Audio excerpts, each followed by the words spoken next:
Okay, so I'm Selma. Sorry for the technical difficulties today. Our internet's been a little bit slow, but to kind of go through things, I wanted to share with you today about how to pivot your marketing strategy and survive a crisis, somewhat like I've had today.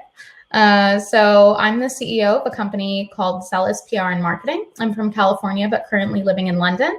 And I built this company to focus on startups in frontier technologies. And our company mostly specializes in market research, brand strategy, new product launches, social media marketing, and brand communications. So we holistically focus on new companies that are creating their brand, still kind of figuring out who their market is, maybe have a product and want to be able to scale up. And so we have been going through quite a bit of change recently. And this change has dealt with a few things, namely the current economic crisis, our current health crisis, and there has been quite a big shift in the way in which people have been communicating and hearing from brands lately. So today what we're going to go over is how that change affects businesses, how it affects consumers, and then ultimately what we can do to be on the forefront of that change. So what are the primary changes that take place? Mostly spending habits, a shift of the performance that we're monitoring, KPIs, and also a shift of who our consumer is. So we move from understanding demographics as your age or marital status into understanding them more in a psychological segmentation term, more about how they are emotionally impacted. What most companies do initially is that they cut costs very, very fast. This seems like the easiest way to overcome a crisis. We are unsure of the future. We're unsure of the economic space that we're currently in. And so we look for any place in which we can cut funding. But statistics have shown, and we've looked at different stats like during the 2008 market crisis, that companies that cut costs faster and deeper than their rivals actually have the lowest probability, only 21%, of pulling ahead of the competition when times get better. So although it seems like a good idea to cut costs, it doesn't necessarily mean you're going to be able to survive the crisis. Now, what are the things that you can do and how do you do it? There are 4 phases to recreating your marketing strategy in a time of crisis. So number 1 is, of course, pause. You want to pause all of your communications. There is nothing worse than your brand coming out and saying something insensitive, maybe not taking into account the way that your customers are feeling, your employees are feeling. So we want to pause and monitor the situation at hand. The second phase is short-term planning.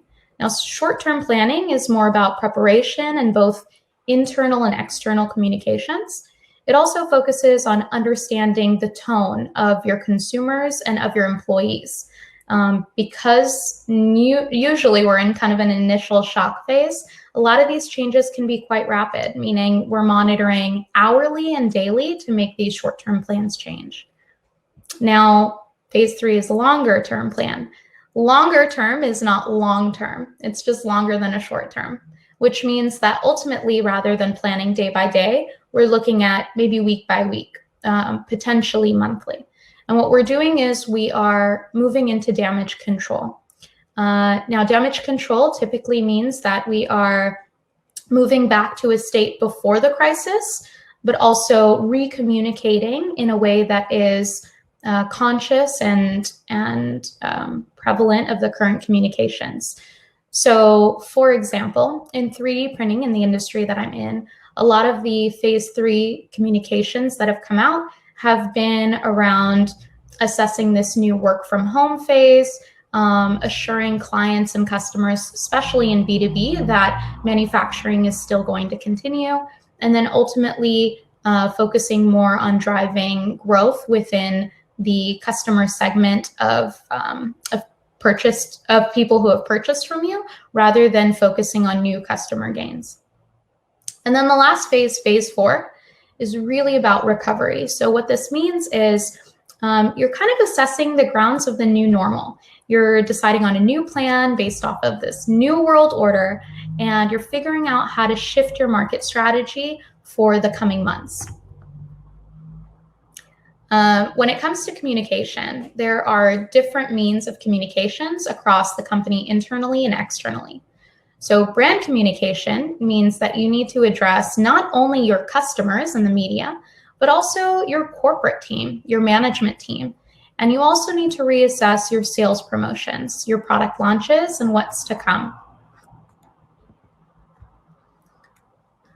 What was interesting was learning about what the consumers wanted to know. So in a State of the Consumer survey, we discovered that consumers were very much interested on how companies were going to adapt. This is specifically speaking towards COVID-19.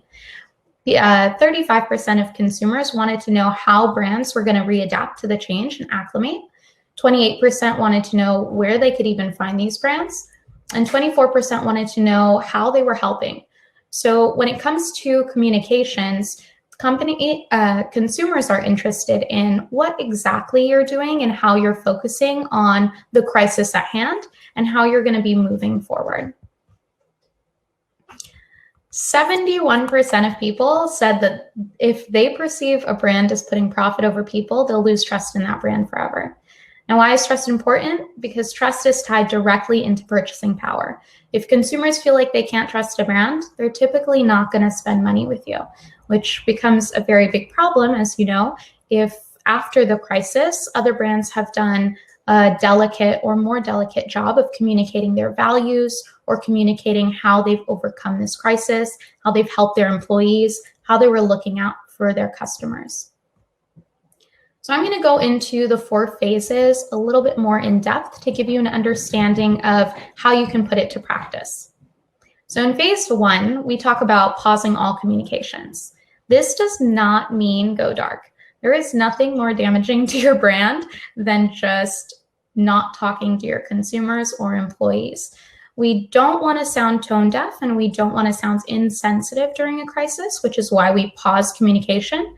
But we take that time to take a step back, monitor the communications that are happening through social media channels and through media channels, and then ultimately begin to plan short-term moves to get back moving forward. In phase 2, we gather key team members, set up social media monitoring, and plan short-term communications. So this means we discuss what the tone is going to look like in the coming days. This is usually no more than 1 to 2 days at a time, no more than 1 week. And the reason being, you're communicating based off of the tone shift of your customers, which can change quite rapidly in the beginning of a crisis. We've seen that with COVID-19. We've seen that with the current crisis that's going on at hand. And we really want to focus on communication that is responsible and that's also not sounding too tone deaf. We want to mitigate any kind of promotional materials that go on. So this means if you had a product launch coming up, if you had some kind of new sale, or if you were planning to promote a specific event, typically those communications would either be put on pause or they would be completely canceled. The key here is that we want to be able to really resonate with our audiences. We don't want them to feel as though we don't understand their pains. We don't want them to feel as though we care more about how much money the company is gaining, because at the end of the day, what customers are really going to remember is how you treated them. And we've seen that with a lot of brands who have come out with quite strong communications around the COVID-19 movement. In 3D printing specifically, we saw that very much change throughout the COVID-19 crisis. We saw an initial movement towards 3D printing for hospitals. We saw another movement towards bringing the community together to bring in 3D printable products, things that you could do at home. And then we saw this third shift in which people began and brands began to understand how important it was to really assess the quality of 3D printing materials, of 3D printing products against the responsibility they had to get sanitized products to hospitals. and a movement became less about providing products to, such as ventilators, to hospitals, and more about maybe providing, we saw the stripped visors, for example, that were 3D printed, things that would not necessarily hinder or harm anybody in the healthcare space. So what are the important tactics in this phase? It's really assessing and reassessing. So we're talking about monitoring consistently the communications online, the channels online in which we're speaking about. It's also rescheduling and even canceling some campaigns. So with the current crisis in COVID-19, the cancellation of many events, but we've also seen the growth of the digital transformation sector, meaning that a lot of online events are taking place, very much like this one. We're on webinars now rather than being in person. So companies and brands are acclimating to the new climate. They're getting more people involved, and it becomes very much more important to be able to showcase to consumers that you're adaptable, that you are going to be able to bring out new content, you are going to be able to bring out new solutions. Planning and the new campaigns and assessing the crisis is really key in helping people to understand how you are going to move forward. So in the beginning of a crisis, and I'm still going to use COVID-19 as the example, we really focus on the responsibility we have to address it. We're so sorry for everything that's going on. We're hoping that you're doing okay. We're hoping that you're doing well. In the very beginning, in that first initial phase, everything is all about really addressing the crisis, really addressing what's going on. However, as the tone shifts and as consumers' thoughts shift, we focus more on the bigger issues at hand. How are companies going to prepare their employees? How are shifts in product launches going to take place? How are new products going to be brought to market? And these are the types of questions and concerns that customers may have, especially in the B2B space. And then using learned information from social monitoring to craft communication. What that essentially means is to take a look at social media networks, to take a look at media channels, and to monitor and understand the way consumers are feeling in these times. When we typically look at demographics, we look at an analysis of age range, income level, education level, in some cases industries. When we're looking at a crisis, we're looking at it from a very different standpoint. We're looking at it from the space of how are our consumers feeling? How are our customers feeling? How vulnerable are they, or how affected are they? Are they anxious about the future? Are they comfortable and have enough cushion to survive? Those are the types of questions you want to assess, and you want to address each of those variables and each of those types of communities, even specifically by location, differently, because you'll notice how individuals are very affected very differently in different places. And then, of course, taking into account the changing tone. So we're going to watch and monitor communications all over the board, and we're going to understand how consumers' thought process have shifted from maybe an initial knee-jerk reaction or shock into a new normal. In phase 3, we focus on assessing the message against the new public sentiment. So what that means is you're mitigating and you're moving into a damage control phase. And depending on the crisis at hand, you've got to assess the effectiveness of your marketing campaign and your marketing materials against the tactics that are going on, this kind of new world order and new world space that you're in. For example, companies that had introduced new digital formats into their market to their public. After networking events were canceled, these types of companies needed to put out new kinds of messaging. So specifically in the 3D printing industry, we moved from industry B2B events to online webinars and new events and services.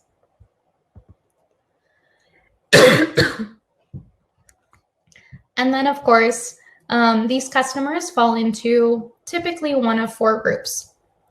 Either the very hard-hitting, stop everything, no spend. The second group is the affected but patient, which means that these consumers have a more positive outlook on the long term. They may be affected right now. They may be feeling a little bit nervous about what's happening in the current moment, but they're feeling comfortable that things are going to bounce back, the economy will bounce back, etc. The comfortably well-off are typically individuals with a higher income level. They're not necessarily worried unless they're getting laid off of their job, or even if they are getting laid off in their job, they typically have a little bit of cushion to fall back on. And then the look for today's are more of the youth, people with expendable incomes, people who are able to spend a bit more money and are not necessarily putting in money for a mortgage, more in the renting space. Lastly is planning for your new normal. So what we talk about when we're talking about new normal is reworking your message depending on where you've actually landed after the crisis. And each company is going to be affected very differently, because based off of your industry, based off of your products, based off of your brand and their values, you're going to have to pivot a little bit differently in each market. How you decide to work on your messaging plan is going to be heavily based on how your current consumer climate is communicating online, which is why monitoring and measuring your messaging is very, very important. It also is quite important to play the long game in this sense. We're not just talking about putting out a message and leaving it at that. We've seen that with the current crisis. Consumers are more skeptical. Consumers are also smarter than that, to be honest. They're looking at what companies are doing internally, not just the messaging that they're portraying on social media about Black Lives Matter, but how that's reflected in their board members or their senior staff or their C-suite executives. More and more consumers are interested in aligning their values with the values of the companies in which they're spending money in. And this is kind of a key to ensure that you're not just saying things and jumping on the bandwagon, but actually aligning your company values with the current crisis, and therefore finding a happy medium. The keys to the success of your campaigns, of your strategic pivot, is going to be to monitor. I know I've said this quite a bit, but at the end of the day, communication, that sensitivity, is really based on you understanding how people are feeling, what they're saying, how they're communicating. Also measuring when you're putting out a message, is that message being engaged with? Are people interacting with your message? Are they upset? Are they hurt? What is their tone? What is their language? And then, of course, reframing the messaging that currently exists and also that you were planning to put out. So a lot of messaging for companies that I've worked with was about new products. They're shifting their frame of message into either taking a product launch from March when it was supposed to be to later on in the year, shifting into a new phase for their employees on how they're going to be working, how they're going to be kind of in this new normal, and the steps that they're taking to ensure the safety of their customers. With airlines, we see this quite a bit. Even as things are opening up, the messaging continues to be about the safety for customers who are coming to the airports, the safety in your airplane specifically, because consumers want to know that brands are cognizant of the reality at hand. If you have any questions, I would definitely love to hear them. But otherwise, I wanted to keep it short and sweet, especially because of the interruption. My email, if you'd like to email me, is Salma, S-A-L-M-A, @zeluspr.com. And I will definitely share my LinkedIn with all of you. But I hope this was informative. I hope you got to take a little bit out of it. And enjoy. And if any of you need the slides, I'm more than happy to provide them, give you the information as well. Thanks all for your time. See you next time.